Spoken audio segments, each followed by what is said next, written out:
Hey, what's going on, Ottawa Bible Church? This is Pastor Dakota, and I wanted to take a brief moment to now answer the question that everyone's been asking.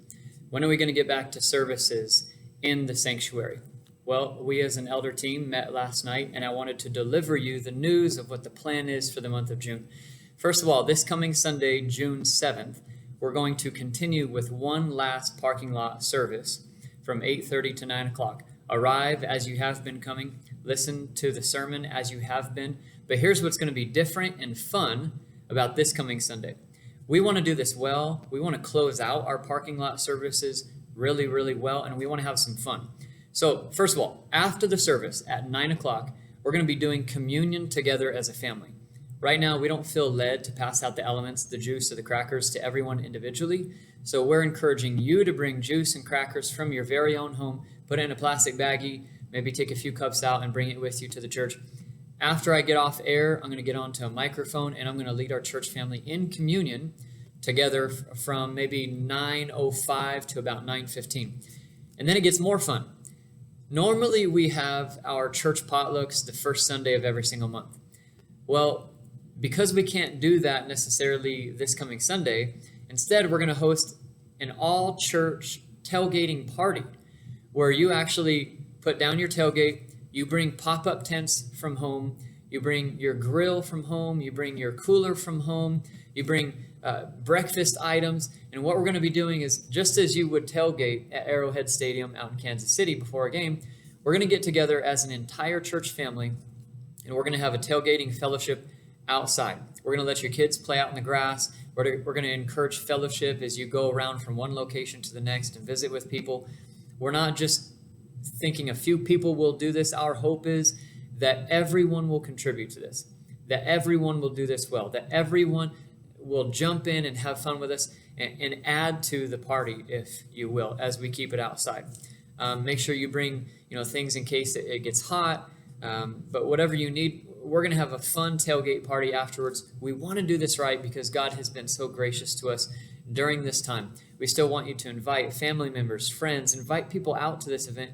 Let's have some fellowship together. Not only that, but one thing I need to mention is Mike Selman is going to have his big grill out there too, and he's going to be grilling up additional breakfast snacks for everyone in case someone had forgot something. So this is not enough he's going to be making to fill your entire belly as if it was a main course meal. But he is going to be grilling just for those in case they didn't bring enough. So everyone bring your own stuff. Join into the tailgate this coming Sunday. We'll start that around 9:15 and it'll probably go to around 10:15, 10:30. We just want to have a good time. But that's just for this final Sunday, June 7th. Now here's the good news for June 14th, June 21st, and June 28th is we're going to be returning to our regular sanctuary services for those 3 days. Here's what those mornings look like because the logistics are a bit different. So on those 3 dates, we're still going to provide a radio parking lot service option from 8:30 to 9 o'clock. It's just going to be a 30-minute service. There will be no worship. It's going to be exactly as we have been doing it. And this parking lot radio option is really just for those who don't feel comfortable yet coming into the sanctuary. Okay, so from 8:30 to 9 o'clock, we have the parking lot service. From 9 o'clock to 9:30, we want there to be this half-hour window between the radio service and the sanctuary service, and we want to encourage you to not take that lightly. We want that 30-minute window to be a time of intersection, a time where those who are coming to the second service get to say hello and goodbye in the parking lot for a minute in that half-hour window. Arrive early so that you can meet and greet and say hello to those who may have come early for that parking lot service with the radio. But starting at 9:30 to 10:30, we're going to have our traditional sanctuary service for a full hour. We'll have our welcoming, we'll have our worship, we'll have a traditional message, things of that nature. People are asking, will there be a limit on how many you involve in the sanctuary? No. We're not going to put a cap. We're not going to put a limit on anybody. We're not going to herd people like cattle. We want you to come back in here. And the only thing that we're communicating is that we want you to use a sense of responsibility for yourself. Along with this video, along with this email that I'm sending to you, you'll notice that there's an attachment. And in that Word document, in that attachment, there's a list of suggestions that we want you to try and follow as a suggestion, but it's not a command. We want to leave it up to everybody's personal consciences. If you feel like talking and having fellowship and remaining in the building, that's fine. We would encourage you to go outside for more fellowship, but nevertheless, we're not giving any strict commands. We're not going to block off the pews. We're not doing any of that. We're going to give guidelines and suggestions, but we want you to come in here and get back to a sense of normalcy and to join this service. Now, with that being said, I do believe we're going to provide masks for you in case you would like a mask, but we want you to be comfortable. We want to get back to church here in the sanctuary. So 9:30 to 10:30 on the 14th, 21st, and 28th. Some other things I want to let you know. This is not at all to put a cap on numbers, but Terry and I are going to be working on a system where you can RSVP for the service in advance. If you don't end up RSVPing for the service in advance for the sanctuary, that's fine. Still come anyways. But we strongly want to encourage RSVPing for sanctuary services for this reason. If we know who is in here during the service, and let's just say for whatever reason, although the chances at this point are very, very low, if for whatever reason somebody came in with COVID or contracted COVID, we would want to know in general who's in the building during that service. So when Terry sends out the information, please pay attention to it and RSVP for a few services in advance, just so we have somewhat of an idea on numbers and what things look like. But that still means you invite guests, you invite family, you invite friends, you invite people that aren't a part of Ottawa Bible Church. By no means, please, the RSVP is just to give us a general number, but we want you to come in freely. Some other things, I want to let you know that our nursery ministry will be launching again in the month of July. So for the month of June, we're not going to be holding it here because we just believe we need to give our nursery team a little bit more time to catch up and prepare.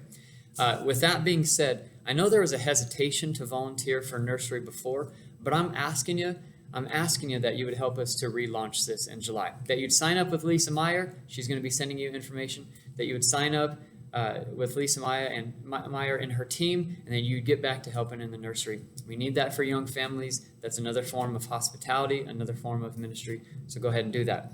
Also, we're not going to have a traditional plate passing. Instead, we're just going to set up a box in the foyer, almost like an island type scenario, where you yourself are just going to bring your tithe and your offering. You're going to set it in the box for yourself.